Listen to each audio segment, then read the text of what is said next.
Thunder Rolling in the Mountains by Scott Odell and Elizabeth Hall. Chapter 12.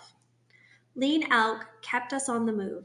Warriors rode at the head of our band and in the rear. The women, children, and old men rode in the middle with our extra horses. We were on our ponies before daybreak and traveled until the sun was halfway up the sky. Then we stopped to cook a meal. The ponies grazed while we rested.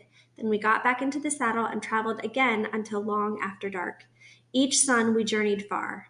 More of our wounded died. Gray Eagle, the father of Whitefeather, died after 3 sons.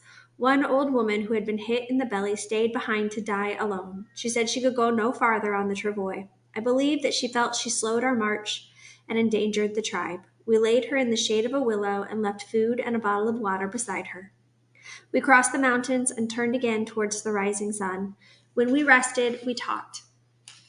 People talked against the whites and agreed that they were all enemies. Settlers from the Bitterroot Valley had fought beside the soldiers at Big Hole. The same people who had smiled at us and sold us sugar had killed our women and children as they slept. Anger ran deep through the camp. When our scouts stole horses from the ranchers we passed, no Nimi-Poo said a word against them. The horses we took could not be used by the soldiers who came after us. On one raid for horses, the warriors killed 3 men on a ranch, but our warriors obeyed Chief Joseph. They did not scalp the dead men. Instead, they covered the bodies with blankets. They took no money, only cloth to bandage our wounds. One morning, scouts warned that soldiers were nearby. The one-armed general and his men were at the place we had camped last night, between 2 clear streams filled with trout. There was shade from cottonwoods and willows and deep grass for horses. The soldiers stopped there to rest. The chiefs called the warriors together. "If the general has no horses, the bluecoats cannot ride," said Lean Elk. "If he has no mules, the general will have no wagons. Without wagons, he cannot follow us. Tonight, we steal his herds." That day we rested in the camas meadows. The camas blossoms had faded. The root was still small, but we gathered enough to feed us for many suns. We ate raw, the rest we dried. We would mix them with huckleberries and shape them into cakes. The cakes were easy to carry on our horses. While we worked, the chiefs planned the raid. After the sun had dropped behind the mountains, the warriors went out in 3 bands, with Alicot, Looking Glass, and 2 Hole Soat as leaders. Swan Necklace and 2 Moons rode with Alicot. When the raiding party left, I slipped out and climbed on my pony. I did not tell my father. I knew he would forbid me to go. Beneath a half moon, the warriors rode, swift and silent in the night. I rode behind them, careful to stay back so they would not hear me. As we neared the soldiers' camp, the horses slowed. I watched as the warriors rode among the tethered animals and caught their hobbles. They had worked for only a few minutes when a soldier called, "Who are you there?" A shot rang out. One of the warriors had fired his gun. It alarmed the soldiers. They began shouting. A bugle sounded. The warriors yelled and waved buffalo robes to make the herds run. Then they pulled back, firing over their shoulders as they rode away. Before they left, one of the warriors, grabbing a blazing stick from a fire, and set the wagons ablaze. General Howard was left with piles of ashes. Suddenly there were wild screams, and a herd rushed past, plunging through the mist. Alicot caught the animals with his fast riders and turned them back towards our camp. Stampeding animals were all around me. The great spirit chief must have been watching because the animals parted and made a river on each side of me. I could feel their hot breath, but as they pounded past, they did not even brush my legs.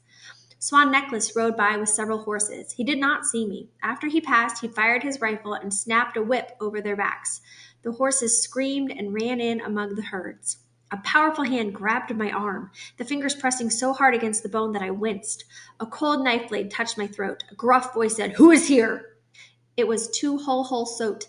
"It's sound of running feet," I whispered. My mouth was dry with fear. "Ah," he said in disgust, "you are going to get yourself killed."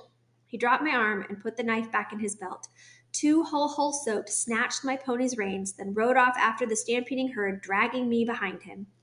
Before we had ridden far, the darkness faded. In the first gray light, we saw that we had captured only 3 horses, but we had taken all of the general's mules. We had no time to talk about the raid. The soldiers were close behind us.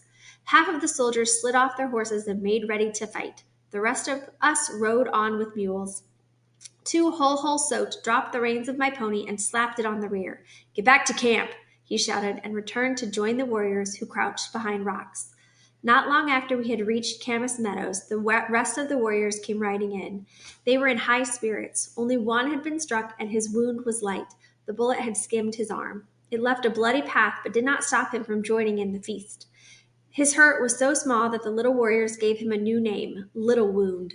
It was the happiest time for us. Our warriors sang, and old people crooned songs they had forgotten. We had taken a small revenge against the one-armed general. It gave him shame. A new spirit ran through the camp, some of the same spirit we had before the white general came. We had beaten his soldiers in the battles for the Clearwater and White Bird Canyon. "We beat them again," Ferocious Bear said.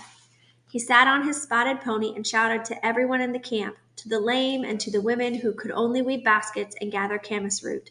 At last he went to our last redcoat and put a heavy hand on him. He said nothing, just gave Swan Necklace's arm a powerful squeeze.